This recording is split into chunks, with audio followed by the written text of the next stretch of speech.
Hello दोस्तों, बारिश के टाइम यदि किसी व्यक्ति को ब्रेन का प्रॉब्लम है तो क्या उसमें कुछ फर्क पड़ सकता है।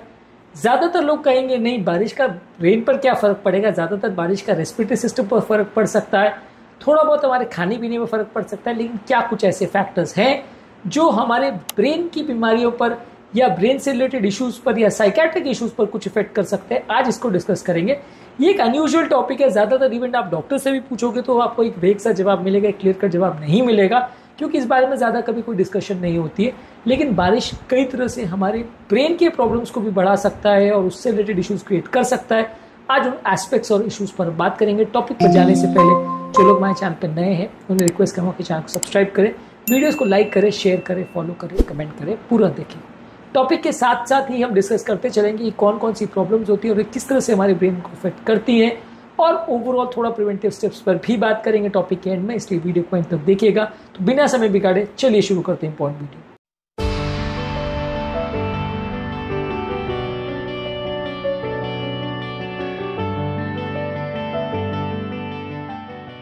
सबसे ऑब्वियस और इंपॉर्टेंट चीज है कि बारिश के टाइम डिप्रेशन और लेथार्जी और मूड स्विंग्स ज़्यादा होते हैं। होने का कारण ये कि आप घर पर बंदे बंदे रहते हो, वातावरण बहुत ज़्यादा बारिश वाला होता है, बहुत ज़्यादा ग्लूमी होता है। कई कई जगह पर जहाँ कई दिनों तक बारिश चलती रहती है वहाँ के लोगों को साइकोलॉजिकल प्रॉब्लम ज़्यादा होती है। लोग अपने फ्रेंड्स, फैमिली, रिलेटिव से मिल नहीं पाते, इस ना सोशल लाइफ मेंटेन नहीं कर पाते, इस वजह से और साइकेट्रिक प्रॉब्लम्स बढ़ती है। कई बार धूप का एक्सपोजर नहीं होता है तो उसकी वजह से भी साइकोलॉजिकल प्रॉब्लम्स होती है। ब्रेन का जो सीरोटोनिन लेवल्स का प्रोडक्शन है वो ब्रेन के धूप एक्सपोजर पर डिपेंड करता है। तो यदि बॉडी को सन का एक्सपोजर नहीं मिलेगा तो वैसे केसेस में डिप्रेशन की प्रॉब्लम बढ़ जाती है। तो साइकोलॉजिकल प्रॉब्लम्स इनफैक्ट ब्रेन के काम करने के लिए थोड़ी सी धूप का होना आवश्यक है, और जब इसकी कमी हो जाती है तो साइकेट्रिक प्रॉब्लम ज़्यादा देखने को मिलते हैं। तो ये एक इंपॉर्टेंट इशू है जो बारिश के टाइम देखने को मिलता है।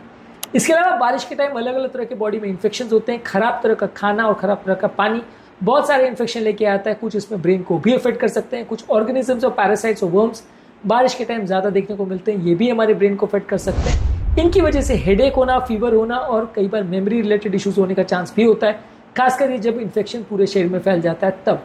इस तरह के केसेस का कारण स्टैग्नेंट या जमा हुआ पानी और उससे रिलेटेड इन्फेक्शन होते हैं। बारिश में कई बार जो मच्छर मस्कीटो रहते हैं वो आपको मलेरिया करते हैं, और कुछ टाइप के मलेरिया ब्रेन को अफेक्ट कर सकते हैं, जिसे फैल्सीपैरम मलेरिया बोलते हैं। ये आपके ब्रेन को डायरेक्टली इफेक्ट करता है, उसमें जान भी जा सकती है।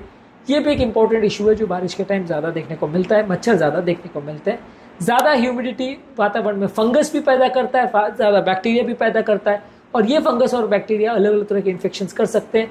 कभी कभार ब्रेन को भी इफेक्ट कर सकते हैं, जिसमें डेंजरस ब्रेन फीवर हो सकता है, जान का खतरा भी हो सकता है। इसके अलावा कुछ लोगों को अगर साइकेट्रिक प्रॉब्लम्स और पहले की जैसे ब्रेन की प्रॉब्लम्स है, खासकर डिप्रेशन, एंग्जाइटी और बाइपोलर डिसऑर्डर्स है, वो बारिश के टाइम वातावरण के इफेक्ट की वजह से थोड़ा ज़्यादा देखने को मिलते हैं। यानी प्री एग्जिस्टिंग अगर साइकेट्रिक प्रॉब्लम्स है तो वो भी बढ़ जाती है बारिश के टाइम। इसके अलावा लोगों को मसल पेन या जॉइंट पेन ज़्यादा देखने को मिलता है। वातावरण में मौजूद ह्यूमिडिटी की वजह से जोड़ों में स्वेलिंग होना, दर्द होना, ये ज़्यादा देखने को मिलता है, और इससे भी हमारा डिस्कम्फर्ट और स्ट्रेस बढ़ जाता है। ये स्ट्रेस हार्मोन्स हमारे साइकेट्रिक प्रॉब्लम्स को भी बढ़ाते हैं। तो इसलिए इनडायरेक्टली ये मसल पेन हमारे न्यूरोलॉजिकल कंडीशन को भी अफेक्ट करते हैं। ब्रेन में भी कई बार थोड़ा इन्फ्लेमेशन ज़्यादा देखने को मिलता है। बारिश के टाइम हमारा हाइड्रेशन कॉम्प्रोमाइज़ हो जाता है। अब लोग बोलेंगे जब वातावरण में इतना पानी है तो हाइड्रेशन कैसे कॉम्प्रोमाइज़ होगा। बारिश के टाइम अक्सर आप पानी कम पीते हैं क्योंकि आपका मुंह नहीं सूखता, वातावरण में इतनी ह्यूमिडिटी होती है, और ज़्यादातर हमारा थर्स्ट का मैकेनिज्म जो है वो हमारे मुंह सूखने पर डिपेंडेंट रहता है। मुंह नहीं सूखता तो आपको प्यास कम लगती है, तो आप पानी कम पीते हो, इससे इफेक्टिव डिहाइड्रेशन होता है। इससे ब्लड की क्लॉटिंग टेंडेंसी बढ़ जाती है और लकवों का चांस थोड़ा बढ़ सकता है। इसके अलावा बारिश के टाइम जो है खाने पीने में वेरिएशंस की वजह से और पानी में वेरिएशन की वजह से ब्रेन के इलेक्ट्रोलाइट्स का इम्बैलेंस होने लगता है। बॉडी में जो शरीर का नमक है उसमें वेरिएशन होता है। कई बार आपका जो यूरिन का कंटेंट है वो चेंज होता है, जिसकी वजह से इलेक्ट्रोलाइट वेरिएशन होता है। इसकी वजह से चिड़चिड़ापन, कंफ्यूजन और बहुत ज़्यादा सुस्ती हो सकती है इलेक्ट्रोलाइट इम्बैलेंस की वजह से। तो ये भी एक इंपॉर्टेंट तरीका है जिसमें बारिश में आपको प्रॉब्लम होती है। इसके अलावा बारिश के टाइम होते हैं बहुत सारे तरह के रेस्पिरेटरी प्रॉब्लम, जैसे एस्थमा और क्रॉनिक ब्रोंकाइटिस, और ये जब बढ़ जाते हैं तो कई बार इनमें कार्बन डाइऑक्साइड यानी खराब हवा बढ़ जाती है, जो कि ब्रेन को अफेक्ट कर सकती है। और ये एस्थमा और क्रॉनिक ब्रोंकाइटिस की प्रॉब्लम आपकी साइकेट्रिक प्रॉब्लम्स को भी बढ़ा सकती है।